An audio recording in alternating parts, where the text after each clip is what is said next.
جن پہ تو ناچتا پھرتا ہے یہ سب انگریز کے پٹھو تھے. یہ انگریز کے گھوڑے نہ لاتے تھے, یہ انگریز کے گھوڑی پال مربے لیتے تھے, مربے. یہ انگریز کے بوت پالش کرنے والے لوگ ہیں. یہ جتنے تم سرمایہ دار دیکھتے ہو نا, یہ گدی نشین اور یہ سارے, انہیں مربے کہاں سے ملے تھے؟ کس نے دیے تھے انہیں مربے؟ انگریز نے.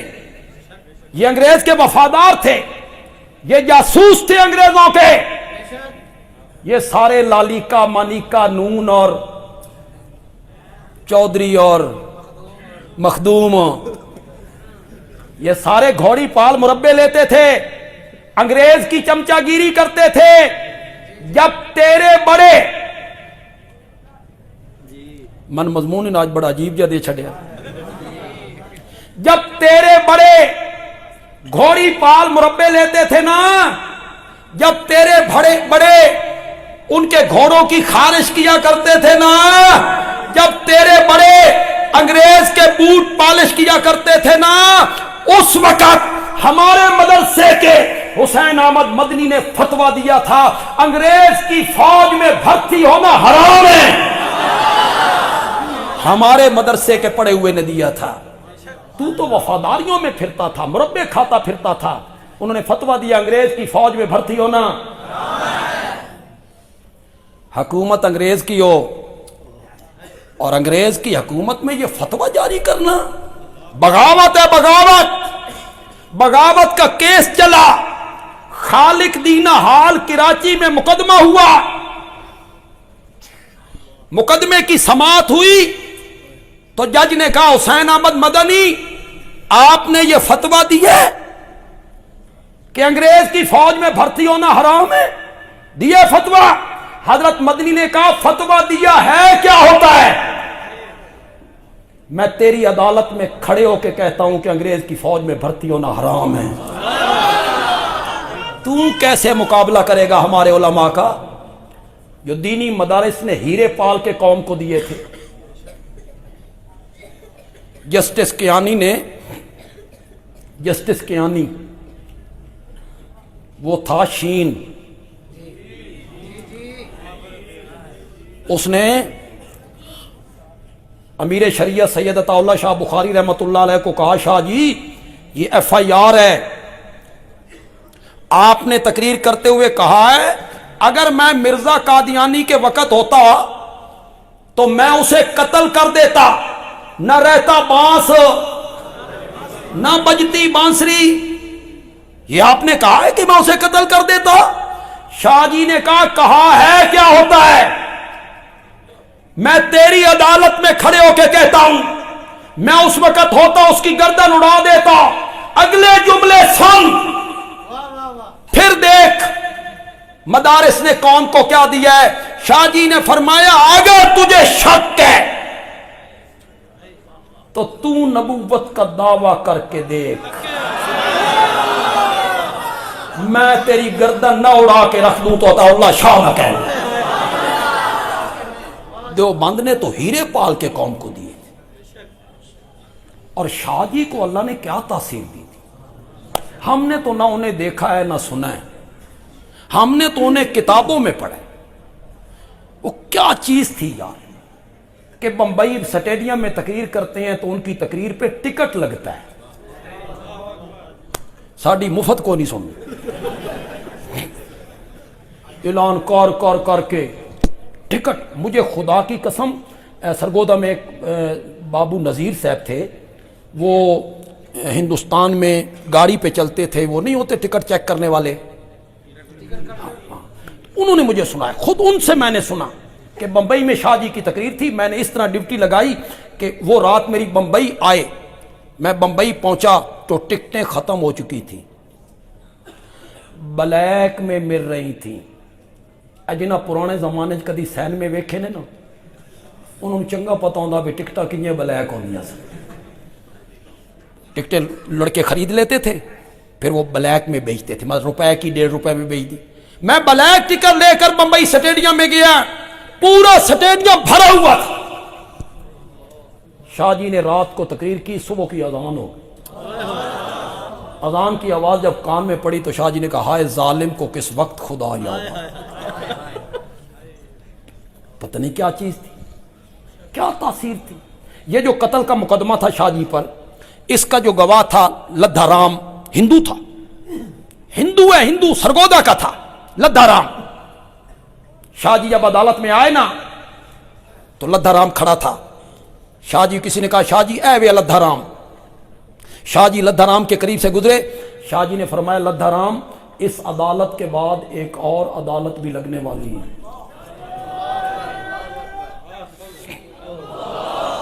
لدھا رام تو اس کا قائل ہی نہیں، لدھا رام تو اگلی عدالت کا ہندو ہے۔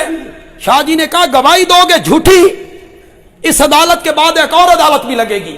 لدھا رام اندر گیا، انہوں نے نام پوچھا، نام بتایا، انہوں نے کہا تم گواہ ہو شاہ جی نے یہ جملے کہے ہیں۔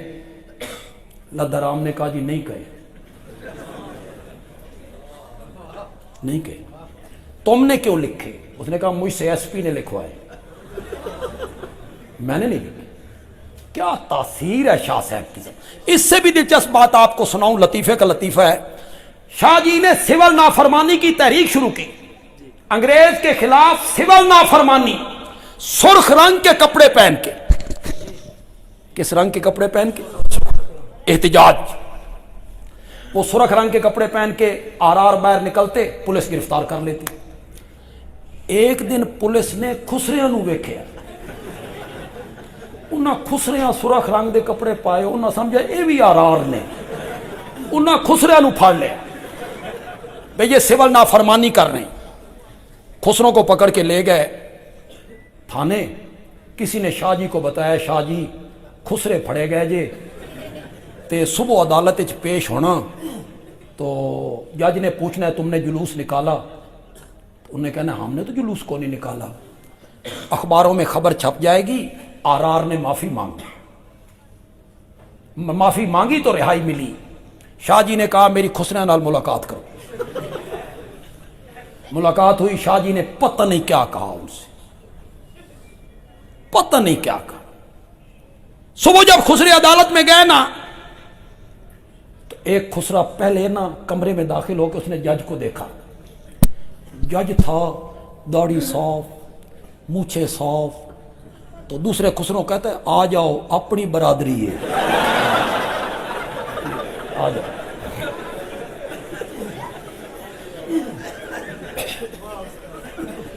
آ جاؤ، خسرے پیش ہوئے۔ جج کہتا ہے تم نے دفعہ 144 کی خلاف ورزی کی، تم نے جلوس نکالا، دفعہ 144 کی خلاف ورزی کی۔ تو خسرے کہتے ہیں سن نہیں پتا دفعہ 144 کی ہوندا، اسا تا مولویاں دے نال ہاں،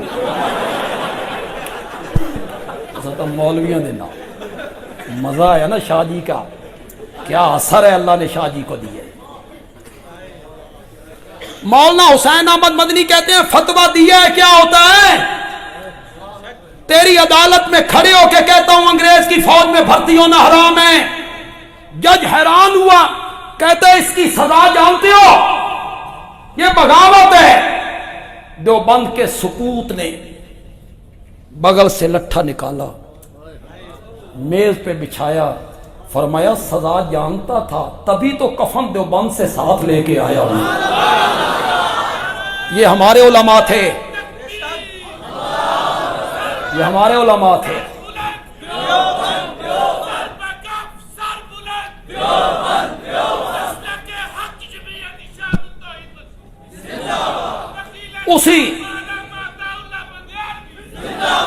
اسی عدالت میں مولانا ابوالکلام آزاد کھڑے ہیں، اکٹھی پیشی ہے، اکٹھی۔ مفتی کفایت اللہ بھی وہی ہیں، مولانا سعید احمد دیل بھی وہی ہیں۔ جج فارغ ہوا تو کہتے ہیں ابوالکلام۔ مولانا ابوالکلام چپ۔ اس نے کہا ابوالکلام چپ۔ لیڈر نے کہا جناب آپ کو بلا رہے ہیں، کہو نا میں حاضر ہوں۔ مولانا ابوالکلام آزاد نے بے پرواہی سے کہا اس کو کہو میرا وہ نام لے کے بلائے جو میرے ماں باپ نے رکھا ہے۔ یہ تو لوگ مجھے ابوالکلام کہہ دیتے ہیں میری خطابت کی وجہ سے، میرے تکلم کی وجہ سے، میری فصاحت کی وجہ سے۔ ابوالکلام کہہ دیتے یہ میرا نام نہیں، اس کو کہا میرا نام لے کے بلائے. اس نے کہا نام کیا ہے؟ کہ احمد محی الدین. اس نے کہا احمد محی الدین. ولد فلاں. اس نے کہا قوم سید. جج کہتا ہے پیشہ. مولانا ابوالکلام کہتے ہیں پیشہ تو بتاتا ہوں، لکھو گے؟ اس نے کہا نام لکھا، والد کا نام لکھا، قومیت لکھی، پیشہ کیوں نہیں لکھوں گا؟ فرمایا پیشہ انگریز کے خلاف بغاوت کرنا. تو مقابلہ کرے گا ہمارے علماء کا. پیشہ انگریز کے خلاف بغاوت کرنا. اس کا قلم منہ میں آیا، کہتا ہے ہوش میں ہو؟ کیا کہہ رہے ہو؟ وہاں مولانا ابوالکلام نے ایک جملہ کہا. کیسے لوگ تھے یار، یہ کیسے لوگ تھے؟ مولانا ابوالکلام آزاد نے کہا یہ مولانا حسین احمد مدنی کھڑے ہیں، یہ مولانا مفتی کفایت اللہ کھڑے ہیں، یہ مولانا سعید احمد دہلوی کھڑے ہیں، یہ میری جوانی کے دوست ہیں. تے جوانی دے دوستاں کولو دوستاں دیاں گلاں لکیوں یا نہیں ہوندیاں.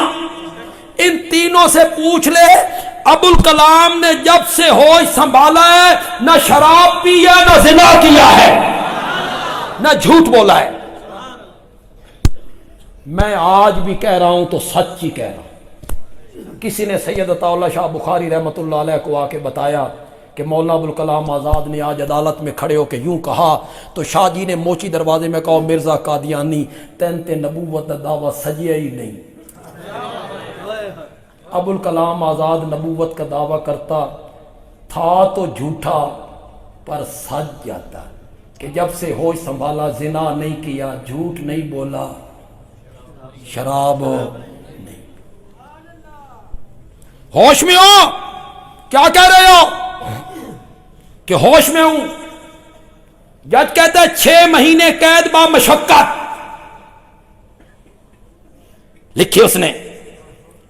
اس کے ذہن میں تھا مولوی یہ یرک جائے گا، اور مولوی جو یرکیا تو مولوی کہے گا سبقت لسانی ہو گئی. یہ ساڈی بولی کیا ہو گئی؟ سبقت لسانی ہو گئی. تہاڈی بولی ہے یو ٹرن. یہ تہاڈی بولی. سبقت لسانی کا مطلب ہے کہنا کچھ اور چاہتا تھا، نکل کچھ اور گیا ہے. چونکہ چنانچہ اگرچہ مگرچہ یعنی کہ، یعنی یہ میرا مقصد نہیں تھا. تو یہ بولے گا، کوئی معذرت کرے گا. مولانا ابوالکلام آزاد نے سزا سن کے ایک جملہ کہا، خدا دی قسم مزہ ہی آگے. انہی کی زبان میں دہرانے لگا ہوں، آپ کتنا لطف لیں گے. مولانا ابوالکلام آزاد نے کہا جناب جج 6 مہینے قید با مشقت لکھتے ہوئے جتنی حرکت تیرے قلم میں پیدا ہوئی ہے، کعبہ کے رب کی قسم ہے یہ سزا سن کے اتنی حرکت بھی میرے دل میں پیدا نہیں ہوئی ہے.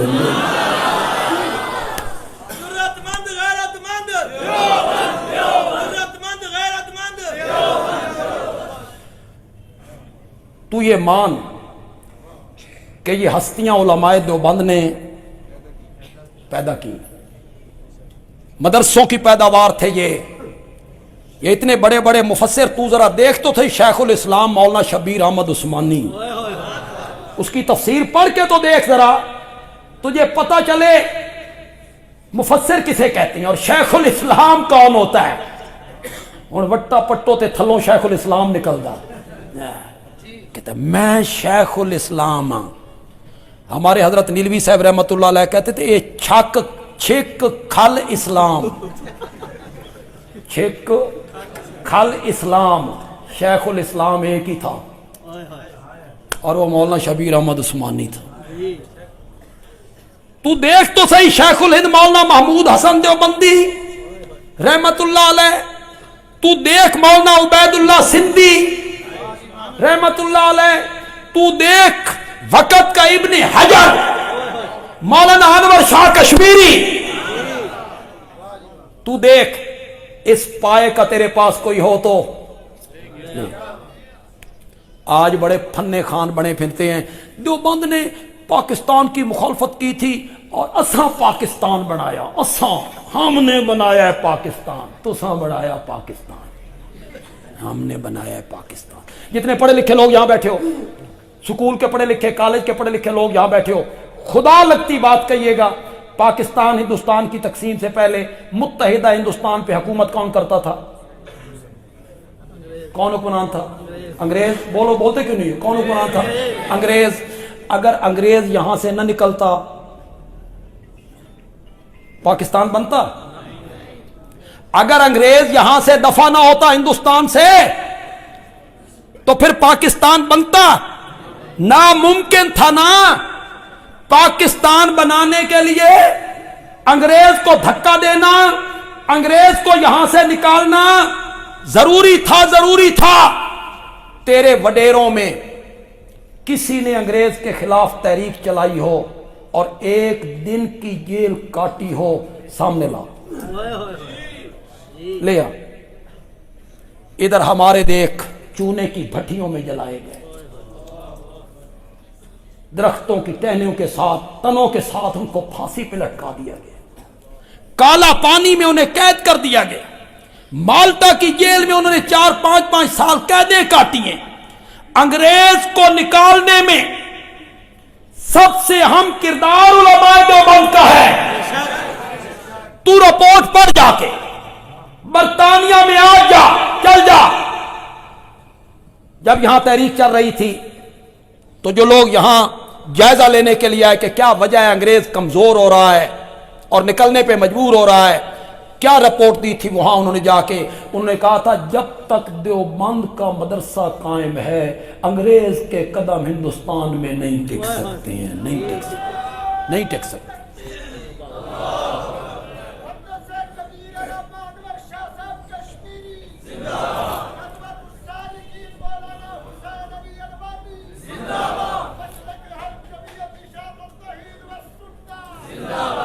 یار پتہ نہیں انہوں نے میرا پتہ لگ گیا کہ میں گل کرنے لگا، واقعی میں یہ بات کرنے لگا تھا، بالکل میں یہاں بیٹھا تھا تو میرے ذہن میں تھا۔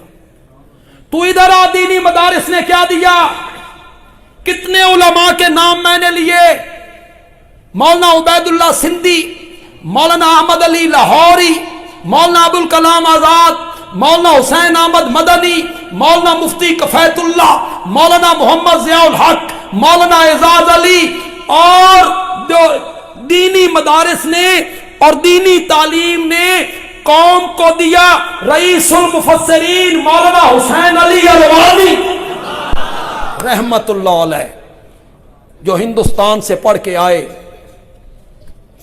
اور انہوں نے وہاں بھچراں کے خرابہ آباد میں ڈیرا لگایا، خود بھی ریت پر بیٹھا ہے، طلبہ بھی ریت پہ بیٹھے ہیں، نہ کوئی مدرسہ ہے، نہ کوئی مطبخ ہے، نہ کوئی اعلیٰ درجے کے کمرے ہیں، نہ کوئی چندہ، نہ سپیکر، نہ جلسہ، نہ سٹکر، نہ اشتہار، بیٹھا ہے جنگل میں اور اس نے لگا دیا ہے قرآن کا منگل۔